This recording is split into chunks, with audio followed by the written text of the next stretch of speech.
Bien, chers frères et sœurs dans le Seigneur, que la grâce et la faveur de notre Seigneur descendent et demeurent sur chacun et sur chacune de vous. Aujourd'hui, nous célébrons la solennité de l'Immaculée Conception de la Très Sainte Vierge Marie. Cette fête, qui est une grande fête pour l'Église catholique, est aussi une fête qui est très contestée par d'autres frères et sœurs qui ne sont pas catholiques. En effet, Marie a toujours été célébrée dans l'Église catholique depuis bien des débuts de l'Église. Nous avons des traces des grandes célébrations concernant la Vierge Marie. Et cette fête de l'Immaculée Conception de la Vierge Marie a été célébrée bien avant qu'il soit institué en dogme par le pape Pie IX en 1854. C'est en 1854 que le pape Pie IX va instituer le dogme de l'Immaculée Conception. Mais c'est une fête qui commençait déjà, qui était déjà célébrée par les chrétiens, par les fidèles catholiques. Et cette fête de l'Immaculée Conception, ce dogme viendra être confirmé par l'apparition de la Vierge Marie à la jeune Bernadette Soubirous, Bernadette de Lourdes. En effet, en 1858, Bernadette, qui était une jeune femme, pas très instruite, qui allait chaque fois pour prier le chapelet, aura la visite de la Vierge Marie. Et lorsqu'elle demandait à cette dame qui lui apparaissait quel est son nom, qu'est-ce qu'elle va dire dans son village au retour, que la personne qui lui est apparue, comment s'appelle-t-elle? Et la dame lui dira, je suis l'Immaculée Conception. Et Bernadette va tout au long de son chemin reprendre cette parole. Elle n'était pas théologienne, elle ne connaissait rien de la théologie, elle ne savait même pas qu'il y avait un dogme qui a été proclamé 4 ans auparavant, qui s'appelait le dogme de l'Immaculée Conception. Et en arrivant, la première chose qu'elle dit quand elle voit le prêtre devant elle, c'est « Je suis l'Immaculée Conception ». Et le prêtre est étonné, mais attends, comment tu sais ça? Il dit, la dame qui m'apparaît m'a dit de dire que je suis l'Immaculée Conception. Et plus tard, le pape Jean-Paul II, en parlant de cette fête, dira que c'est ça le nom que Dieu a donné de toute éternité à la Vierge Marie, celle qui devait porter le Fils de Dieu, celle qui devait porter le Sauveur de l'humanité. Et contre tous ceux qui spéculent, contre tous ceux qui essaye de comprendre, de mathématiser, de mettre de la logique dans la compréhension de l'Immaculée Conception, je leur dis souvent, quand je discute, c'est que l'Évangile d'aujourd'hui nous dit « Rien n'est impossible à Dieu ». L'Immaculée Conception, c'est quoi? Est-ce que Marie peut naître sans péché? Il n'y a personne qui peut naître sans le péché originel. Tout le monde naît. Ma réponse est toujours et d'abord, rien n'est impossible à Dieu.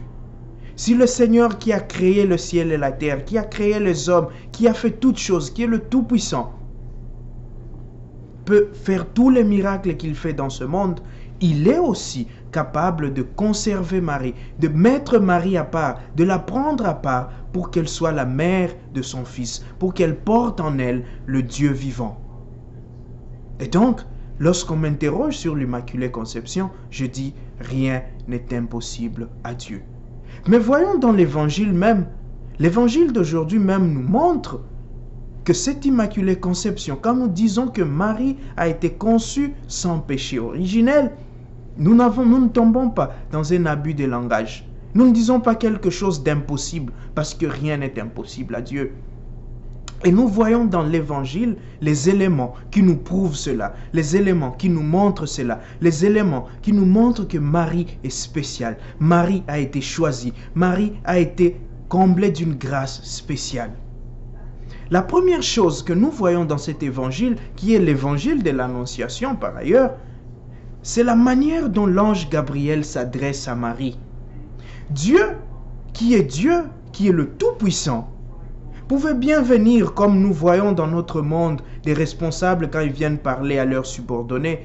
Ils viennent, ils disent « Hé, toi, va là-bas. Hé, toi là, fais ça. » Mais la manière dont Dieu vient parler à Marie, la manière dont Dieu s'adresse à Marie, montre déjà la hauteur, le rang auquel Dieu élève cette femme. L'ange Gabriel dit à Marie « Je te salue. je te salue. Les autres diraient Ave. Ce terme-là se disait pour des personnes de la noblesse, pour des personnes de rang royal, pour des personnes de haute naissance. On ne disait pas je te salue à n'importe qui. On ne disait pas je te salue à n'importe quelle personne. C'était une manière de révérer une personne, une manière d'honorer une personne, une manière de présenter des civilités à une personne. Et cela n'est pas à n'importe qui. Et là, c'est Dieu, parce que l'ange ne dit que ce que Dieu lui a demandé de dire. Le messager ne dit que ce que l'envoyé lui a demandé de dire, de ce que celui qui lui a envoyé lui demande de dire. Et donc, ce que l'ange Gabriel dit à Marie, c'est ce que Dieu dit à Marie. Dieu dit à Marie, je te salue.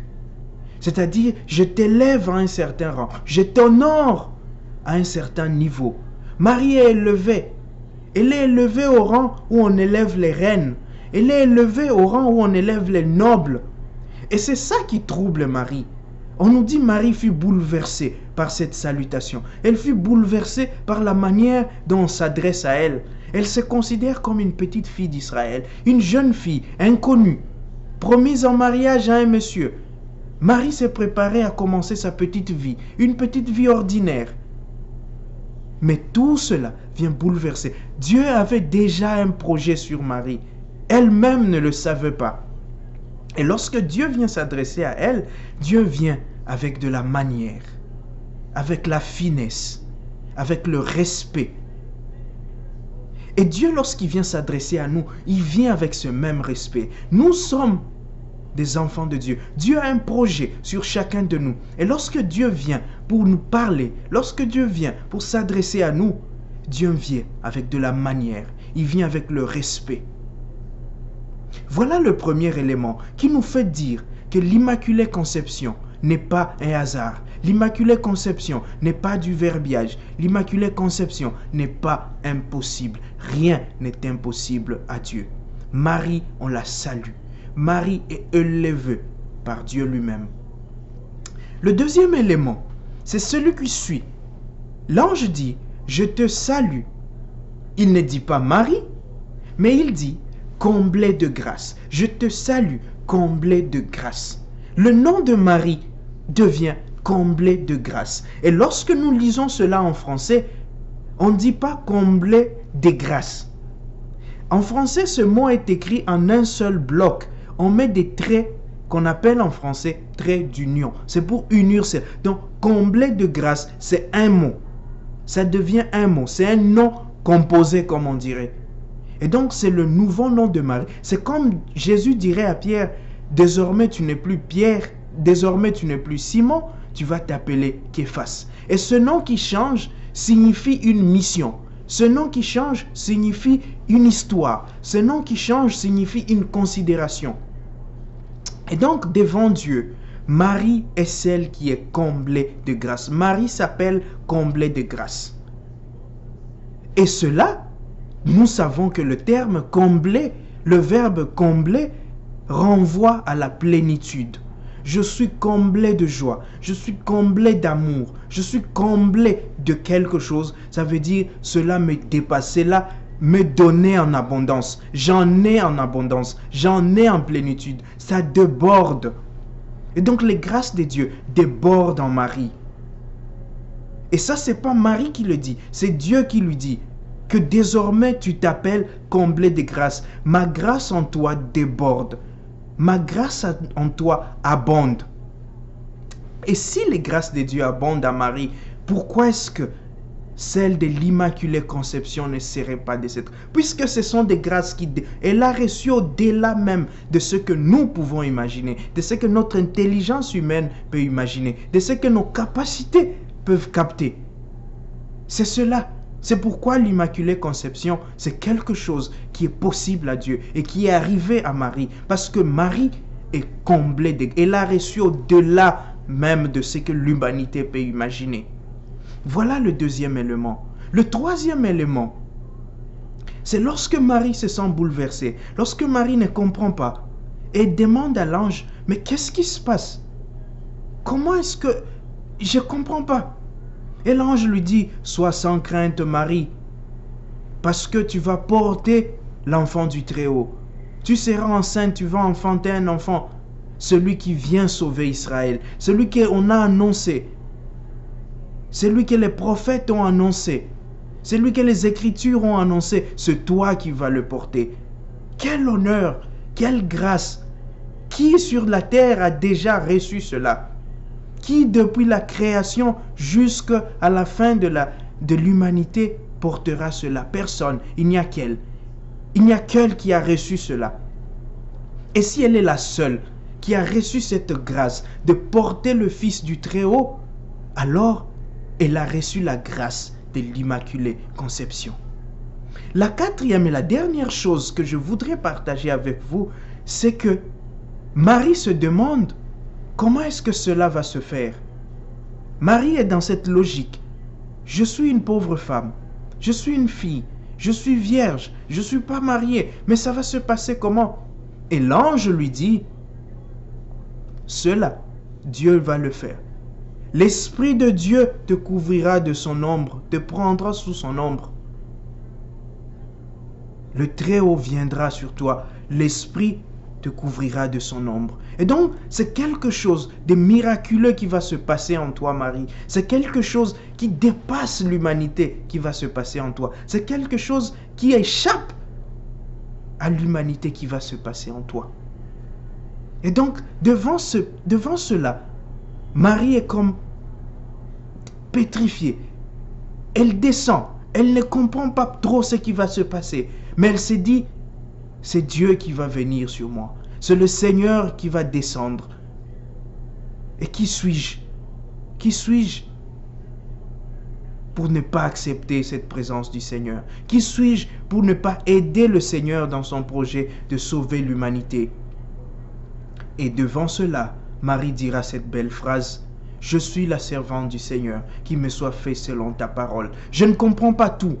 Je ne maîtrise pas tout ce qui va se passer, mais puisque cela vient de Dieu, puisque cela m'est annoncé par un envoyé de Dieu, alors que le Seigneur fasse pour moi selon sa grande miséricorde, que le Seigneur m'accorde selon sa volonté.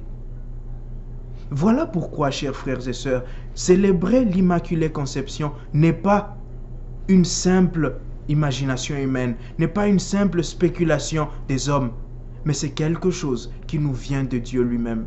Marie n'est pas une simple femme, comme on dirait. Marie, c'est comblée de grâce. Et Marie, c'est l'Immaculée Conception, parce que rien n'est impossible à Dieu, parce que rien ne peut dépasser le Créateur de toutes choses. Et pour nous qui sommes chrétiens aujourd'hui, cela nous rappelle que Dieu a un projet merveilleux sur chacun de nous, que Dieu a un projet merveilleux sur chacune de nos vies, et que chaque fois que Dieu vient à nous, il vient avec de la manière. Dieu s'adresse à nous avec respect. Dieu veut travailler avec nous, mais sans nous imposer.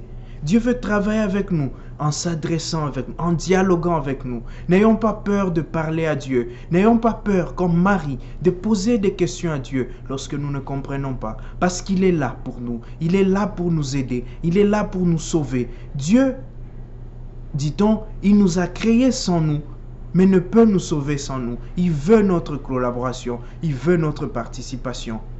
Demandons donc au Seigneur la grâce.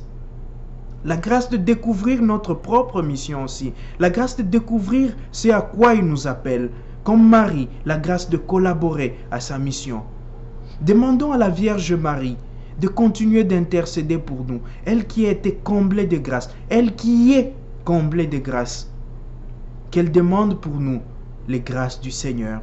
Qu'elle demande pour nous les grâces de son Fils, Jésus. Lui qui est notre frère, lui qui est notre Seigneur et notre Sauveur, que sa mère intercède pour nous chaque jour, pour que nous aussi, nous bénéficions de ces grâces de Dieu, et qu'en bénéficiant de ces grâces, nous puissions porter le Fils de Dieu. Nous puissions aussi porter le Fils de Dieu dans sa parole, dans nos vies, dans nos actes, dans nos pensées, que nous puissions porter la bonne nouvelle à tous nos frères et sœurs qui jusqu'aujourd'hui cherchent Dieu, qui jusqu'aujourd'hui ne croient pas encore, qui jusqu'aujourd'hui ont besoin de Dieu. Que le Seigneur nous donne cette grâce aujourd'hui et tous les jours. Amen.